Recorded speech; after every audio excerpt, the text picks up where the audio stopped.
4 mois d'activité.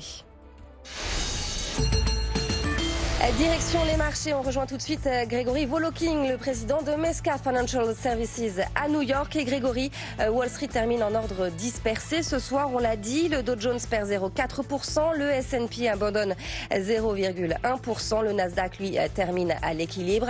Et côté valeur, il y en a deux qui se distinguent ce soir. D'abord, Pacific Gas and Electric, c'est la compagnie d'électricité de Californie qui serait peut-être responsable des incendies qui sévissent actuellement dans la région.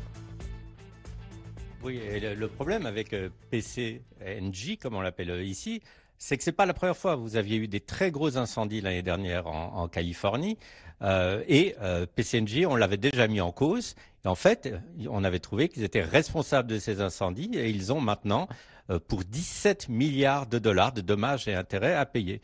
Et là, avec ces nouveaux incendies encore plus dramatiques, puisqu'il y a un grand nombre de victimes, on pense que c'est des lignes électriques de PCNJ qui sont tombés à cause du vent. Il y a eu des étincelles, sauf que, de nouveau, la responsabilité de la compagnie est engagée. Et quand on dit responsabilité, on parle de nouveau de près de 10 milliards de dollars. Et évidemment, beaucoup d'investisseurs se demandent si cette compagnie d'électricité, qui devrait être quand même extrêmement stable, ne va pas aller directement en faillite. L'action est en baisse de plus de 30% en 2 jours.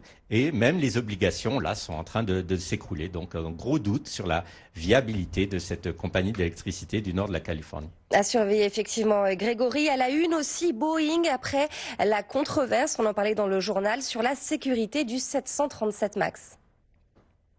Oui, alors le problème n'est pas seulement un problème de sécurité, je dirais, pour les investisseurs en plus, c'est un problème de savoir est-ce que la compagnie n'a pas fait là une énorme erreur? Parce que c'est un nouvel avion, le 737 MAX. Ils avaient changé donc ces senseurs d'altitude et de vitesse et ils n'en ont pas averti les pilotes dans leur manuel, dans le nouveau manuel d'instruction qui allait avec l'avion.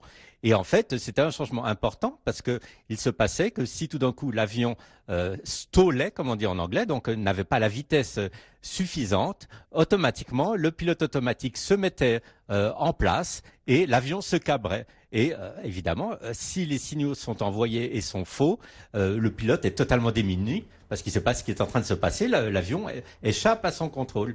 Donc c'est une grosse question de responsabilité. Et est-ce qu'on va parler de cover-up, comme on dit en anglais, le fait que Boeing savait quelque chose, ils n'en ont pas averti. En tout cas, c'est une grosse négligence de leur part.